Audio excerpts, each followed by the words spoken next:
Very good evening to everyone. எப்பொருள் யார் யார் வாய் கேட்பினும் அப்பொருள் மெய்ப்பொருள் காண்பது அறிவு. அனைவருக்கும் இடையே முதற்கண் வணக்கம். So Vinodkumar, Sudha Bharathi, Radhika and Sharmila and Sudhakar and Thomas அனைவருக்கும் இடையே முதற்கண் வணக்கம். And others and so to இந்த வீடியோவில் என்ன தெரிஞ்சுக்க போறோம் அப்படின்னா as usual தான். So what about the today important current affairs and from the current affairs how we can to write about the UPSC type of mains examinations. So from the current affairs அப்படிங்கிறத தெரிஞ்சுக்க முடியும். சரி, one by one discuss பண்ணிக்கலாம். S,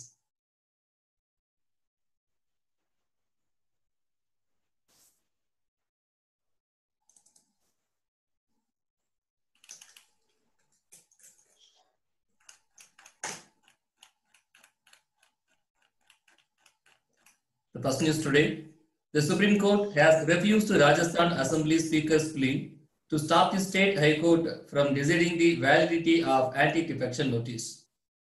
Yes, and by later we will elaborately discuss about that anti-defection law with respect to the UPSC standard. And the news are: India and the United Kingdom virtually held the 14th Joint Economic and Trade Committee meeting today. Next news: Agriculture and Farmer Welfare Minister Narendra Singh Tomar inaugurated the world-class state-of-art honey testing laboratory in Anand at Gujarat through video conference. Next news: Karnataka State Government approved the formation of the Karnataka Digital Economy Mission. The mission was aimed to promote over 7,000 startup, e-commerce and other gig economy companies in the state. Next news: the Ministry of Environment launched the National Transit Pass System, an online system for issuing transit permit for timber, bamboo and other forest produce. Yes.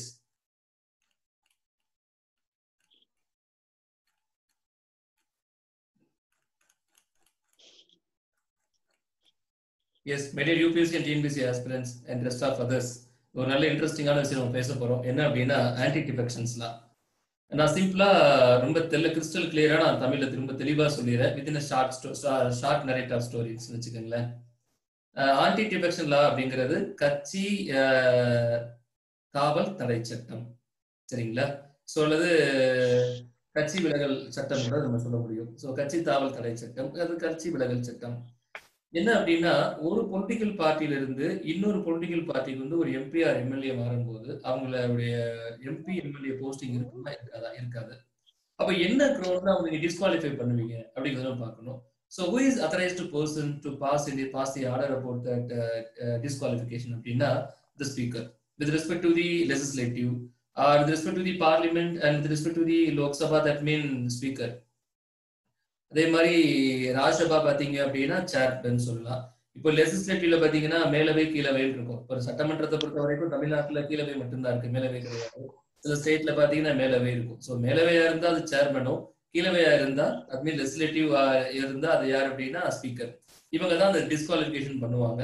இதுல இன்னொரு விஷயங்கள் என்ன அப்படின்னா, இவங்க பண்ணக்கூடிய டிஸ்குவாலிஃபிகேஷனுக்கு வந்து அந்த ஆர்டரை வந்து ஹைகோர்ட் கூட ஸ்டாப் பண்ண முடியாது. ஸோ ஒரு லெஜிஸ்லேட்டிவ் ப்ரொசீடிங்கையோ ஒரு பார்லிமெண்ட் ப்ரொசீடிங்கையோ ஜுடிஷியரி டஸ் நாட் இன்டர்ஃபியர். நல்லா புரிஞ்சுக்கணும். நீதிமன்றமானது பாராளுமன்றம் அல்லது சட்டமன்றத்தின் நடவடிக்கைகளில் குறுக்கிட முடியாது. பட் அந்த சட்டமன்றம் மற்றும் பாராளுமன்ற நடவடிக்கைகள் வந்து கான்ஸ்டிடியூஷன் பேஸ் பண்ணியிருக்கா, அவங்களுக்கு கொடுக்கப்பட்ட அதிகாரத்துக்கு உட்பட்டு இருக்கா, அதிகார வரம்புக்கு வரையறையா இருக்கா அப்படிங்கிறத ரெவியூ பண்ணக்கூடிய அதிகாரம் நமக்கு ஜுடிஷியலுக்கு இருக்கு. அதனாலதான் நம்ம தமிழ்நாடு கூட நிறைய பார்த்துருந்தோம். எம்எல்ஏ வந்து சபாநாயகர் தகுதி நீக்கம் பண்ணும்போது நம்ம ஹைகோர்ட்ல வந்து கேஸ் ஃபைல் பண்ணலாம். ஃபர்ஸ்ட் ஹைகோர்ட் தான் கேஸ் ஃபைல் பண்ண முடியும். ஸோ ஹைகோர்ட் வந்து ஸ்பீக்கர் சொன்னதை வந்து கன்ஃபார்ம் பண்ணி கொடுத்தாங்க அப்படின்னா நம்ம மேற்படி சுப்ரீம் கோர்ட்டுக்கு எடுத்துட்டு போகலாம், அப்பீலா எடுத்துட்டு போகலாம். Can you got my point? இதுதான் ஸ்டோரி. எஸ், இப்போ ராஜஸ்தான்ல என்ன நடந்துட்டு இருக்கு அப்படின்னா, ஸோ தட் மீன் ஒரு 17 ரிபல் எம்எல்ஏ, ரிபல்னா கிளர்ச்சின்னு வச்சுக்கோங்களேன். ஸோ அவங்க ஒரு உள்கட்சி பூசல் சொல்லுவாங்கல்ல, அவங்க கட்சியில இருந்து சில பேர் 19 MLAs Rajasthan ruling party filed the petition before the High Court. That means challenging the disqualification notices. That means the issue is very crystal clear. Rajasthan கூடிய ஹைகோர்ட்ல என்ன ராஜஸ்தான் கூடிய அசம்பிளி பார்ட்டில என்ன ஆகுது அப்படின்னா 19 எம்எல்ஏ வந்து ரிபல் டைப்ல இருக்காங்க, இருக்காங்க. சோ அவங்க என்ன செய்யறாங்க அப்படின்னா அவங்க மேல ராஜஸ்தான் லெஜிஸ்லேட்டிவ் ஸ்பீக்கர் வந்து ஒரு டிஸ்குவாலிஃபிகேஷன்ஸ் ஆர்டர் கொடுத்துட்டாரு. டிஸ்குவாலிஃபிகேஷன் பண்ணிக்கலாம். That mean part number schedule number 10 1985 52 amendment ஆக்ட்ல நம்ம இந்த ஆன்டி டிஃபெக்ஷன் லாவை நம்ம இன்ட்ரோ பண்ணியிருக்கோம். ஸோ இந்த ஆன்டி டிஃபெக்ஷன் லா என்ன அப்படின்னா, ஸோ எம்பி ஆர் எம்எல்ஏ விட நம்ம டிஸ்குவாலிஃபிகேஷன் பண்ண அதிகாரம் ஸ்பீக்கர் ஆர் சேர்மனுக்கு நம்ம கொடுத்துருக்கோம் with respect to their houses. சரியா? இப்போ ராஜஸ்தான்ல என்ன அப்படின்னா, ஸ்பீக்கர் வந்து 19 எம்எல்ஏக்கு வந்து அவர் டிஸ்குவாலிஃபிகேஷன் ஆர்டர் கொடுத்துட்டாரு. அந்த ஆர்டர் மூலியமா அவங்க என்ன பண்றாங்க அப்படின்னா, ராஜஸ்தான் ஹைகோர்ட்ல அவங்க கேஸ் ஃபைல் பண்றாங்க. சோ அந்த ராஜஸ்தான் ஹைகோர்ட்ல என்ன ஸ்டே கொடுத்திருக்காங்க அப்படின்னா, the point is very crystal clear, the views of the court, the high court directed the speaker to differ அப்படின்னா என்ன சொல்றது அப்படின்னா, மறு பரிசீலனை பண்ணலாமே, to defer the action on the disqualification notices by stating that he cannot decide the matter.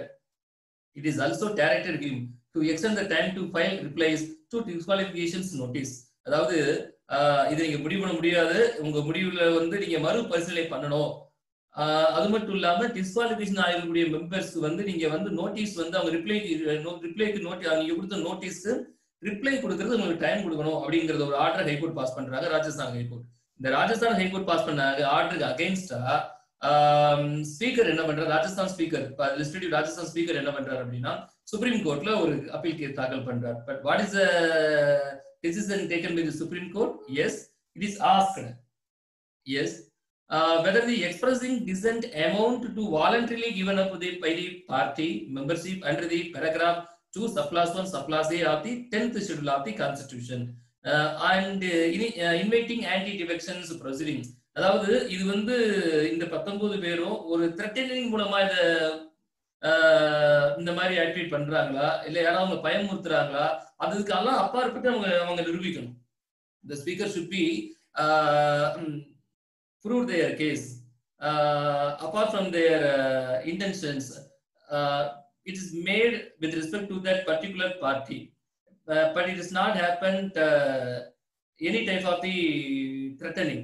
யாரும் மிரட்டியோ அல்லது ஒரு கட்டாயத்தின் பேர்லயோ அவங்க இதை பண்ணல. சோ அவங்கதான் இதை பண்றாங்க அப்படின்னு நிரூபிக்க வேண்டிய பொறுப்பு யாருக்கு இருக்கு அப்படின்னா, இந்த டிஸ்குவாலிஃபிகேஷன் ஆர்டர் பாஸ் பண்றாங்க இல்லையா, அவருக்கு தான் இருக்கு. சோ அதை வந்து இந்த கேஸை வந்து இப்ப ஃபில்ஃபில்லா நீங்க ப்ரூவ் பண்ணல அப்படிங்கிறதுனால the Supreme Court has refused the Rajasthan Assembly Speaker claim to stop the state high court order. That means Rajasthan high court order stop பண்ணா அவங்க ஆர்டர் பாஸ் பண்ணல. Can you cut my point? Yes, this is the news. So இதுதான் news நம்ம பார்க்கிறோம். Yes, UPSC aspirant அவங்களுடைய main type of exam நம்ம என்ன எழுதலாம் அப்படின்னா, before that discussing the anti-defection law, I want to explain about the question, previous year question. Yes, I am going to highlight here. Already நான் உங்களுக்கு ரெட்டில் highlight பண்ணிருக்கேன். Briefly explain about the features of the 10th schedule of the Constitution, dismissal, exception and the judicial review of the decision. Can you cut my point? அததான் நம்ம பேசிட்டு இருக்கோம். அப்போ இந்த பாயிண்ட்க்கு ஆன்சர் எழுதும்போது எப்படி எழுதலாம்னா, முதல்ல ஆன்டி டிஃபெக்ஷன் லானா என்ன எழுதலாம், எழுதுனதுக்கு அப்புறம் நெய்பரிங் ஸ்டேட்ல அல்லது ரீசெண்டா என்னென்ன ஸ்டேட்ல என்ன விஷயம் நடந்துட்டு இருக்குன்னு எழுதலாம். இப்ப நம்ம எல்லாருக்குமே தெரியும், தமிழ்நாட்டிலையும் நம்ம எம்எல்ஏக்கள் மேல ஆன்டி டிஃபெக்ஷன் லா ஃபைல் பண்ணியிருந்தாங்க, அப்புறம் அது இல்லைன்னா ஆயிடுச்சு. மணிப்பூர்லயே ஃபைல் பண்ணியிருக்காங்க, இப்போ ராஜஸ்தான்ல ஃபைல் பண்றாங்க. Can you cut my point? அப்போ இந்த ரீசன் ஆக்டிவிட்டி வச்சு எழுத முடியா இருக்கும். அப்போ ஆன்டி டிஃபெக்ஷன் லா அப்படிங்கறத நம்ம புக்ல படிச்சு எழுத முடியா இருக்கும். Yes, rest of the social activity news பேப்பர்ல படிச்சு எழுத முடியா இருக்கும்.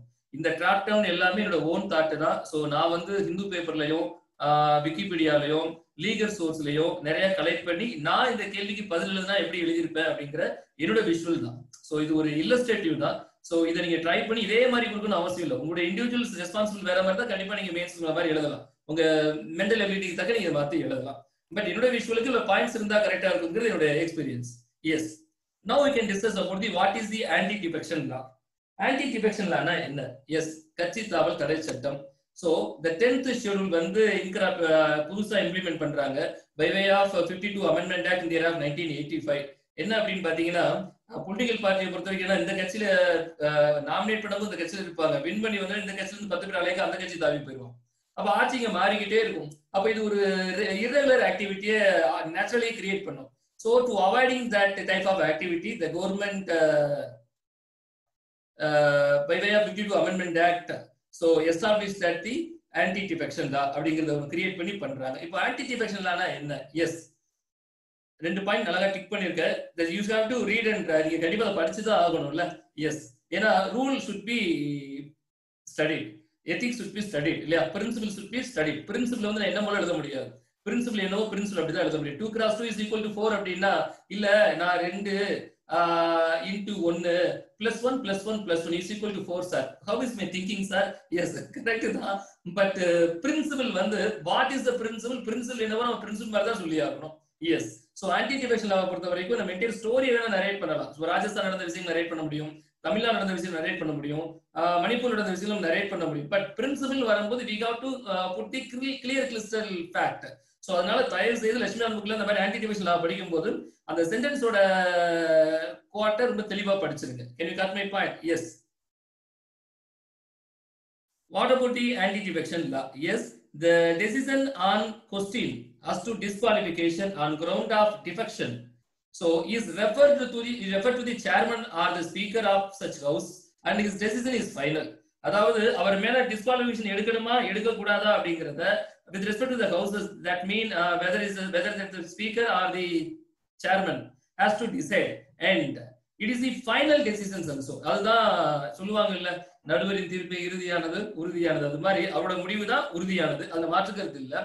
பட் இது மேல ஒரு ஜுடிஷியல் ரிவ்யூ போக முடியுமா? எஸ், இந்த ஜுடிஷியல் ரிவ்யூ எப்படி போலாம் அப்படின்னா இட்ஸ் ஆன்டி டிஃபெக்ஷன் லால குவாட் பண்ற மாதிரி அந்த சட்ட திட்டங்களுக்கு உட்பட்டு தான் இந்த டெசிஷன் ஏற்பட்டிருக்கா அல்லது ஏதாவது த்ரெட்டனிங் அல்லது ஒரு மிஸ்லீடிங் அதுல பண்ணிருக்கா அப்படிங்கிற ஒரு ஆய்வுக்கு நம்ம ஜுடிஷியல் ரிவ்யூ நம்ம எடுத்துட்டு போலாம். Can you cut my point? Yes. Disqualification யாரெல்லாம் டிஸ்குவாலிஃபை பண்ணலாம்? இந்த ஸ்டோரி ரொம்ப அழகா இருக்கும். மேல பார்த்த 2 லைன்ஸ் அண்ட் ஆல்சோ டிஸ்குவாலிஃபிகேஷன் நம்ம ஒரு 4 லைன் போட்டிருக்கேன் இல்லையா, யூ ஹேவ் டு ஸ்டடி தரோலி.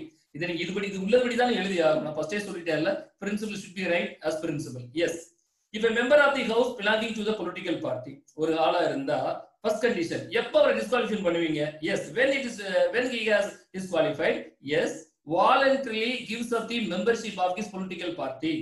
அவரே வந்து நான் அந்த கட்சி விட்டே போறேன் அப்படின்னு சொல்லிட்டா நீங்க டிஸ்குவாலிஃபிகேஷன்ல கொடுக்கலாம்.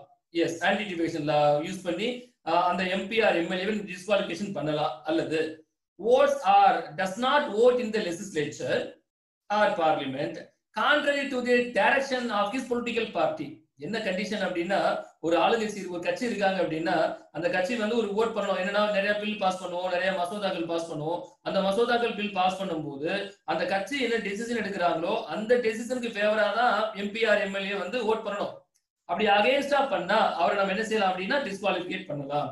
உங்களுக்கு புரிஞ்சிருக்கும் நினைக்கிறேன் எப்படி ஏகமனதா மசோதாக்களும் பில்களும் நிறைவேற்றப்படுகிறது அப்படிங்கிறது. இது practical appearance, is not offence, it's a practical appearance. Yes, even though so if the member has taken prior permission, ஒருவேளை கொண்டு வர்ற பில்லு மேல அந்த கட்சியில இருக்கக்கூடிய ஒரு எம்பி எம்எல்ஏக்கு அது மேல ஒரு அதிருப்தி இருந்தா, so if the member has taken prior permission is condoned by the party within 15 days from such voting or likewise. என்ன அப்படின்னா 15 நாளுக்குள்ள அவர் ஓட் போடுறாரு, 15 நாளுக்குள்ள அவங்க என்ன செய்யணும் அப்படின்னா அவங்களுடைய கண்டோன் சொல்லிடணும். இல்ல அப்படி 15 நாளுக்குள்ள தெரியப்படுத்திருக்கணும். ஆர் அப்சன்டேஷன் ஒருவேளை 15 நாளுக்குள்ள தெரியப்படுத்தாம இருந்தா that the member shall not be disqualified. அந்த மெம்பரை நீங்க டிஸ்குவாலிஃபை பண்ண முடியாது. Can you got my point? நீங்க ஒரு கட்சி சொல்றாங்க இந்த மசோதாவுக்கு நீங்க ஓட் போடுங்கன்னு சொல்றாங்க, அந்த கட்சி சார்ந்த ஒரு எம்பி எம்எல்ஏ வந்து இல்ல நாங்க போட மாட்டோம்னு அவரு அடமெண்டலா இருந்துட்டாரு அப்படின்னா சோ அவருக்கு 15 நாளுக்குள்ள அவங்க ரிப்ளை கொடுக்கணும். பொலிட்டிக்கல் பார்ட்டி வந்து ஏன் இருக்கீங்க ஒரு நோட்டீஸ் கொடுத்துட்டு அவங்க டிஸ்குவாலிஃபை பண்ணிக்கலாம். அப்படி 15 நாளுக்கு அப்புறம் ஒருவேளை 20 நாள் கழிச்சு தான் அவங்க பாக்குறாங்க, ஸோ என்னங்க நமக்கு ஒரு 2 ஓட்டிங் குறையுது, இவர் நமக்கு போடலைங்க, இவர் மாத்தி போட்டாருங்க ஸோ அப்படின்னு தெரிய வந்தா அவருக்கு 20 நாள் கழிச்சு நோட்டீஸ் கொடுத்தாங்க அப்படின்னா the so cast notice not valid. So அவர் மேல ஆன்டி டிஃபெக்ஷன் லா வந்து அஃபெக்ட் ஆகாது because the period is has been clearly mentioned that 15 days. So from such voting, can you cut my point? இது செகண்ட் கண்டிஷன். இப்போ முதல் condition நம்ம என்ன பாக்குறோம், அவரா வாலண்டரியா வெளியே போயிட்டா அந்த கட்சியில இருக்கல வெளியே இருக்கிறேன்னு சொன்னா அவர் மேல நீங்க டிஸ்குவாலிஃபிகேஷன் பண்ணிக்கலாம். அல்லது vote or does not vote in the legislature contrary to the direction of his political party அப்படின்னா தூக்கிடலாம். அந்த குறிப்பிட்ட டிஸ்கிரைப்டு பீரியடுக்கு பியாண்ட் தட் நீங்க கொடுத்தா நிப்பாட்ட முடியாது. அப்போ டிஸ்கிரிப்ஷன் பீரியடுக்குள்ளதான் நீங்க சோகாஸ்ட் நோட்டீஸ் நீங்க இஷ்யூ பண்ணி ஆகணும். அப்படி within the described period சோகாஸ்ட் notice has been issued, yes, the disqualified rules will be ethics. கண்டிப்பா பண்ணிக்க முடியும். சரியா புரிஞ்சதா? சரி, மூணாவது பாயிண்ட் என்னன்னா இந்த condition is that you should be studied about that. நான் ஸ்டோரியா சொல்றேன், நீங்க கண்டிப்பா படிக்கணும். மூணாவது என்னன்னா, if an independent candidate joins a political party after the election. நல்ல கேள்விதான். இண்டிபெண்டன்ட் கேண்டிடேட்னா யாருங்க? சுயேட்சை எம்எல்ஏ. சுயேட்சை எம்எல்ஏ வந்து ஒரு சுயேட்சை எம்எல்ஏ தான் அந்த கட்சியில இருக்க முடியும். அவர் வந்து ஒரு ஒரு அக்ரிமெண்ட் போட்டு ஜாயின் பண்ணிக்கலாம், கூட்டாட்சி மாதிரி பண்ணிக்கலாம் ஒழிய அவர் வந்து ஒரு கட்சியில வந்து நான் கட்சியோட மெம்பரா ஜாயின் பண்றேன்னு சொல்லக்கூடாது. இப்போ ஒரு சுயேட்சை எம்எல்ஏ ஒருத்தர் இருக்காரு, அவருக்கு சுயேட்சையா வின் பண்ணிடுறாரு, அவர் ஒரு கட்சியில போய் ஒரு மெம்பரா தன்னை ஆட் பண்ணிக்கிட்டா அவரை டிஸ்குவாலிஃபை பண்ணிடலாம். சரிங்களா? Fourth one, if a nominated member joins a party 6 months after they becomes a member of the legislature. என்ன அப்படின்னா, இப்போ நம்ம இவங்க சொல்றோம் இல்லைங்களா, லெஜிஸ்லேட்டிவ்ல வந்து நம்ம 2 சீட்டு ஆங்கிலோ இந்தியனுக்கு வந்து பிரசிடென்ட் நாமினேட் பண்ணுவாரு. ஸோ தட் மீன் லோக்சபால, ராஜ்யசபால வந்து 12 சீட். இந்த 2 + 12 என்ன அப்படின்னா நாமினேட்டட் மெம்பர். இந்த நாமினேட்டட் மெம்பர் வந்து so joins a party within 6 months, 6 மாசத்துக்குள்ள அவங்க ஏதாவது பார்ட்டில ஜாயின் பண்ணணும். After he becomes a member of the legislature. அவர் லெஜிஸ்லேச்சர் வந்ததுக்கு அப்புறம் 6 மாசம் அவர் போய் ஜாயின் பண்ணணும். அப்படி 6 மாசத்துக்கு அப்புறம் ஏதாவது கட்சியில போய் ஜாயின் பண்ணாருன்னா நீங்க ஒரு மாதிரி டிஸ்குவாலிஃபிகேஷன் நீங்க ஆக்ஷன் எடுக்கலாம். Can you got my point? Yes. இது ஒரு 4 கிரவுண்ட்ல நீங்க டிஸ்குவாலிஃபிகேஷன்ஸ் வந்து ஒரு எம்பி ஆர் எம்எம்ஏல தாக்கல் பண்ண முடியும். சோ இதுதான் கண்டிஷனா இருந்தது. பட் செர்டைன் கேசஸ்ல பாத்தீங்கன்னா if you want some exemption தேவைப்பட்டது. எப்படி அப்படின்னா by way of the 91st Amendment Act in the year of 2003, so successors by the Dinesh Goswami committee. Dinesh Goswami committee என்ன சொல்றாங்க அப்படின்னா, we may provide some exemption நம்ம கொடுக்கலாம், அவங்களுக்கு extension கொடுக்கலாம். எதுக்காக எக்ஸ்டென்ஷன் அப்படின்னு பாத்தீங்க அப்படின்னா, முதல்ல வந்து 1/3 அப்படிங்கறது தான் கொடுத்திருந்தாங்க. அதாவது ஒரு ஆட்சி ஒரு கட்சியில இருந்து ஒண்ணு இல்லைங்க, ஒரு 12 பேர் இருக்காங்கன்னு வச்சுக்கோங்களேன். 12 பேர்ல 1/3 பாருங்க, அப்ப 4 மெம்பர். 12 பேர் இருக்கக்கூடிய ஒரு கட்சியில, அதாவது வின்னிங் பார்ட்டி மட்டும்தான். சோ 12 பேர் இருக்கக்கூடிய ஒரு எம்எல்ஏ கட்சி வச்சுக்கூடிய ஒரு பார்ட்டி இருக்கக்கூடிய 12 எம்எல்ஏல 4 பேர் வந்து ஒரு கட்சியில போய் ஜாயின் பண்ணிட்டாங்கன்னா டிஸ்குவாலிஃபிகேஷன் ரிவீல் ஆகக்கூடாது. இட்ஸ் நாட் ரிவீல் ஆகக்கூடாது. புரியுதா? நல்லா புரிஞ்சுக்கங்க. ஒரு கட்சியில ஒரு 20 பேர் இருக்காங்க, எலெக்ஷன் நடக்குது, எலெக்ஷன்ல 12 பேர் வின் பண்றாங்க, சரி ரைட்டு. 12 பேர்ல 4 பேர் என்ன பண்ணிடுறாங்கன்னா பக்கத்து கட்சி இன்னொரு கட்சியில போய் ஜாயின் பண்ணிடுறான். அப்ப அந்த 4 பேர் மேல டிஸ்குவாலிஃபிகேஷன் ஆக்ஷன் எடுக்க முடியுமா? அவங்க மேல எடுக்க முடியாது. எப்படி? 1/3 வந்து நீங்க போய்க்கலாம். 1/3 கம்மியா போனா 4 பேருக்குள்ள 2 பேர் மட்டும் போயிட்டாங்க சார், அவங்க மேல நீங்க என்ன செய்யலாம் அப்படின்னா டிஸ்குவாலிஃபிகேஷன் நீங்க ஆக்ஷன் எடுத்துக்கலாம். Can you got my point? இது எப்போ வரைக்கும்? 2003 வரைக்கும் தான் அந்த மெத்தட் இருந்தது. சரிங்களா? 2003ல இருந்து என்ன பண்ணாங்க அப்படின்னா, அப்ப 1985ல நம்ம இன்ட்ரோ பண்றோம். 2003 வரைக்கும் இந்த ஃபேக்ட் இருக்கு. 2003ல 91st Amendment Act என்ன சொல்றாங்கன்னா, இந்த எக்ஸம்ஷன் ஆஃப் 1/3 வந்து 2/3 மாத்துங்க. சரியா? ஏன்னா 4 பேர் போயிட்டா உடனே ஆட்சி மாத்த வேண்டிய கட்டாயத்துக்கு வந்துடும் இல்லையா? இப்ப 2/3 என்ன ஆச்சுங்க? 12 பேர்னா பாதிக்கு பாதி, கிட்டத்தட்ட 8 பேர் இல்ல, பாதியும் தாண்டி 8 பேர் வெளியே போயிட்டா மட்டும்தான் நீங்க வந்து அவங்க மேல டிஸ்குவாலிஃபிகேஷன் சார்ஜ் பண்ண முடியாது. ஒருவேளை 4 பேர் போயிட்டா அவங்க மேல இப்போ டிஸ்குவாலிஃபிகேஷன் சார்ஜ் பண்ணலாம். So very simple, the exemption has been extended to 2/3 instead of 1/3 by way of the 91st Amendment Act in the year of 2003. Can you cut my point? Yes. And subsequent, if a member, now we are discussing about the exemption based on the recommendation made by the committee, namely Dinesh Goswami. Yes. If a member after being elected as the presiding officer of the house, இது very simple. என்ன அப்படின்னா, இப்போ இந்த disqualification வந்து ஒரு speaker மேலே பண்ண முடியுமா? Yes. Who is the speaker? அவரும் ஒரு எம்எல்ஏவா வின் பண்ணி ஒரு உள்ள வரக்கூடிய ஒரு கேண்டிடேட் தான். அவரே மேல டிஸ்குவாலிஃபிகேஷன் கொண்டு வர முடியுமா? எஸ். அவருக்கு விருப்பப்பட்ட அவர் பதவியிலிருந்து வெளியே போயிடலாம். நம்ம சொல்லியிருக்கோம் ஃபர்ஸ்ட் பாயிண்ட் என்ன சொல்றோம்? A voluntarily gives up the membership of the political party. தானா ஒருத்தர் கொடுத்தா வெளியே டிஸ்குவாலிஃபிகேஷன் போட்டுறலாம். சரிங்க, இப்ப ஸ்பீக்கர் அவரே வெளியே போற விரும்புறாரு, அவர் வெளியே போயிட்டாரு, அப்ப அவர் மேல டிஸ்குவாலிஃபிகேஷன் சார்ஜ் பண்ணிட்டீங்க. மறுபடியும் அவர் ஒரு ஸ்பீக்கரா உட்கார வைக்க வாய்ப்பு இருக்கா? எஸ். ஸ்பீக்கருக்கு மட்டும் அந்த சான்சஸ் இருக்கு. Because the final line I am going to quoting here, the exemption has been provided in view of the dignity and impartiality of the office. அவருடைய டிக்னிட்டி அண்ட் ஆல்சோ இம்பார்ஷியாலிட்டி அவரை பொறுத்து நீங்க அதை முடிவு பண்ணிக்க முடியும். So it's also exempted. So அப்போ தெளிவா புரிஞ்சிருக்கும் நான் நினைக்கிறேன். 2/3 எங்க, ஸோ ஸ்பீக்கர் எங்க எக்ஸம்ஷன் கொடுக்குறோம். அது மட்டும் இல்ல, அந்த ஓட்டிங் சிஸ்டம் சொன்னோம் இல்லையா, செகண்ட் பாயிண்ட் சொன்னோம், vote or does not vote in the legislature. அதாவது பில் மற்றும் மசோதாக்கள் மேல ஓட் பண்ணும்போது மட்டும் தான் இவங்க அந்த கட்சியோட டெசிஷனுக்கு ஈக்குவலா அவங்க பார்ட்டிசிபேட் பண்ண வேண்டியிருக்கும். With respect to the election of the president and vice பிரசிடென்ட்க்கு அவங்க விருப்பம் போல பண்ணிக்கலாம். அந்த 2 vice president and also president voting against, they are not proceeding any disqualification activity. Can you cut my point? These are some exemptions. Yes end. இப்போ எல்லாருக்கும் ஒரு doubt என்ன அப்படின்னா, அந்த சொன்ன மாதிரி நடுவரின் தீர்ப்பை இறுதியானது உறுதியானது சொன்ன மாதிரி ஸ்பீக்கர் தான் அல்டிமேட் எல்லா பவரும் கொடுத்திருக்கோம். With respect to the legislature and with respect to the Lok Sabha, the speaker ultimate have the ultimate rights. With respect to the disqualification, he must proceed the orders. Yes, அவர் மட்டும் தான் செய்ய முடியும். அதுல அவருடைய ஆர்டர்ஸ்ல நீதிமன்றங்கள் தலையிட முடியாது. பட் நீதிமன்றங்கள் கேன் ரிவ்யூ. எப்படி ரிவ்யூ பண்ண முடியும்? நான் ஃபர்ஸ்டே சொன்னது போல ஆன்டி டிஃபெக்ஷன் லால என்ன டிஸ்கிரிப்ஷன் இருக்கோ அதுபடியே இருக்கா அப்படிங்கறத ரிவ்யூ பண்ணிக்க முடியும்.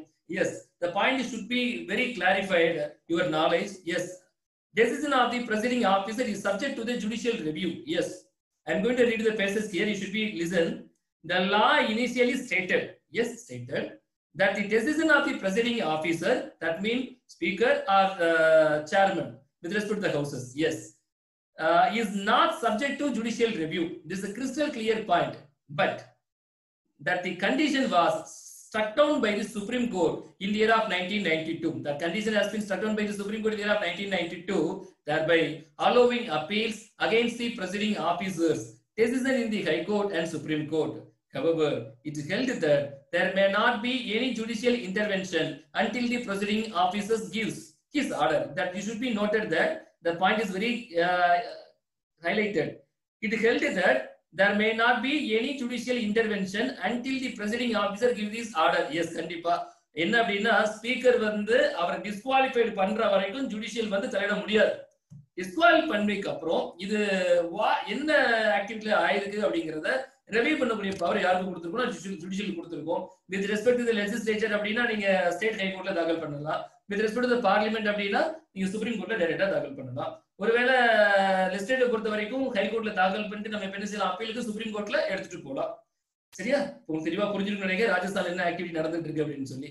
S, however, it is also held that presiding officer decision of the disqualification shall be open to the judicial review. Yes, should be open. So அது சட்டத்துக்கு உட்பட்டு எல்லாம் கிறிஸ்டல் கிளியரா இருக்கணும். எந்த த்ரெட்டனிங் இருக்க கூடாது, எந்த மிஸ்லீடிங் ரெப்ரசன்டேஷன் இருக்க கூடாது அப்படிங்கறத ரிவ்யூ பண்ணி அவங்க ஜுடிஷியல் ரெஸ்பான்ஸ் கொடுக்குறாங்க. எஸ், இல்லஸ்ட்ரேட்டிவ்லி நம்ம தமிழ்நாட்டிலும் எடுத்துக்கலாம். எஸ், ஒரு நல்ல கேஸ் தான். என்ன ரீட் பண்ணும்போது உங்களால புரிஞ்சுக்க முடியும்.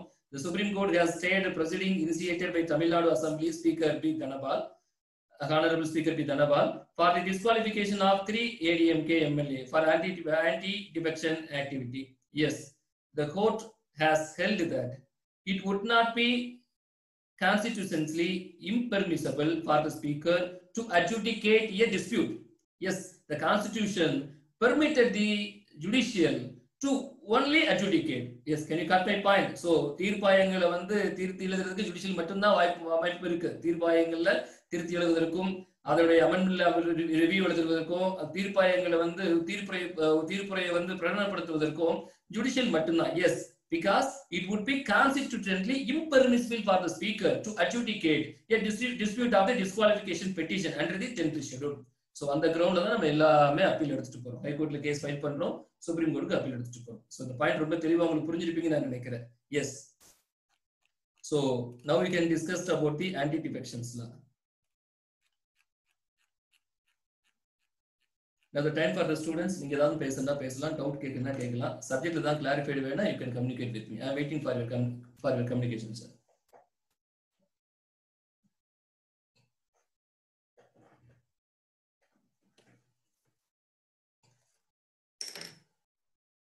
சார் ஏதாவது பேசினா கேளுங்க, டவுட் கேட்கணும் கேட்கலாம். வினோத்குமார், ராதிகா இருக்காங்க, சுதாகர் இருக்காங்க, ஷர்மிளா இருக்காங்க, கௌதம்.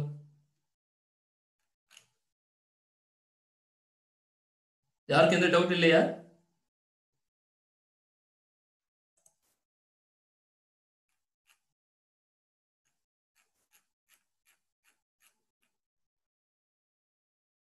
சார் லைன்ல இருக்கீங்களா?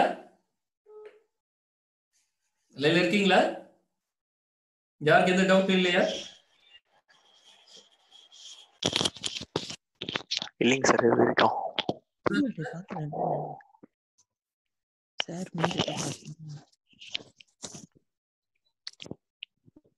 யாருக்கு எந்த டவுட் இல்லையா?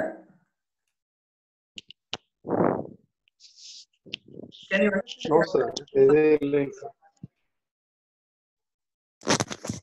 சார் ஹலோ ஹலோ எஸ் சத்தின் புரிஞ்சுதா? ஆர்கிடெக்சர்லாம் புரிஞ்சுதா? எது புரிஞ்சுது? யா சுதாகர் உங்களுக்கு புரிஞ்சுதா? Yes sir. Yes. PDF file update பண்ணிருக்கோம். மறுபடியும் காலையில பொறுமையா ரீட் பண்ணுங்க. இன்னும் கிறிஸ்டல் கிளியரா புரியும். சரியா? Yes sir.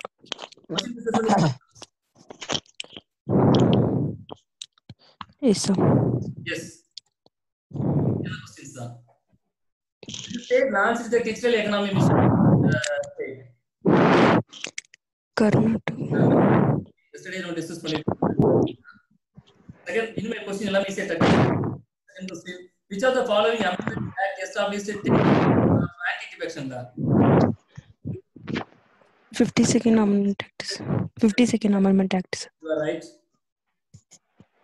Third question, மற்றவங்க சொல்லலாம். Third question, when was the anti-defection law was passed? 1985, sir. 1985. Yes. Which committee suggested the exemption from the disqualification in case of the spill test? Dinesh Ghosh. B, sir. Dinesh Ghosh Committee. Fifth question, consider the following statement regarding the implementation of the anti-defection law. Condition number 1, if an elected member voluntarily gives up his membership of a political party. Condition number 2, if an elected member votes or abstains from voting in such house contrary to any direction issued by his political party or anyone authorized to do so without obtaining any prior permissions. Which are the statements or which are the conditions is not correct or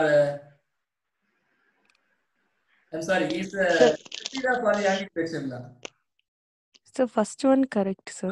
First one correct. Second one false because the time period of 15 days is available also. 15 days then, sir. Yes, sir. Any prior permission. So with the discrete period of 15 days. So second option is not correct. Yes, sir. Appo only one. Story புரிஞ்சதா? Anti defection Lana தெளிவா புரிஞ்சதா? சில ஆஸ்த question நீங்க என்ன doubt கேட்கலாம் இல்ல நான் கேள்வி கேக்குறேன். சரியா? Okay sir. இன்னைக்கு இப்படி மாறிக்கிட்டே முழிக்கிறீங்களா கௌதம்? எல்லாரும் கௌதம் சொன்னாங்க. நீங்க சம் டவுட் கேட்கலாம் போல. எனக்கு நீங்க என்ன பண்றீங்கன்னா எனக்கு ஒரு டவுட் இருக்கு. நான் உங்களுக்கு டிஸ்ப்ளே பண்றேன். என்ன டவுட் அப்படின்னா இந்த எக்ஸம்ஷன் சொன்னோம் இல்லையா? Yes sir. எக்ஸம்ஷன் பத்தி என்ன சொல்லி கொடுங்க. எனக்கு என்னன்னு தெரியல, கொஞ்சம் என்ன சொல்லி கொடுங்க. எக்ஸம்ஷன் நீங்க என்ன புரிஞ்சுக்கிட்டீங்க என்ன சொல்லி கொடுங்க. நான் புரிஞ்சுக்க முடியுதான்னு பாருங்க. யாருக்கெல்லாம் எக்ஸம்ஷன் கொடுத்திருக்காங்க அந்த டிஸ்குவாலிஃபிகேஷன்ஸ்ல?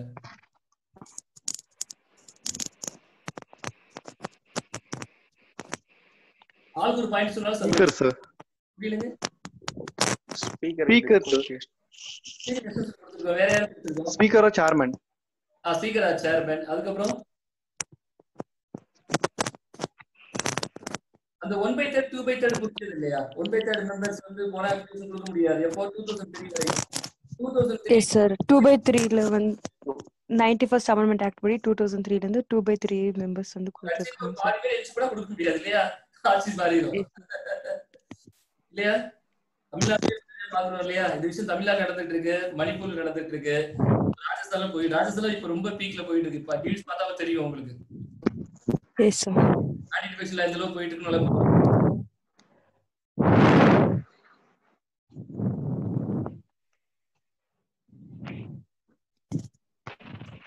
டவுட் இல்லையா?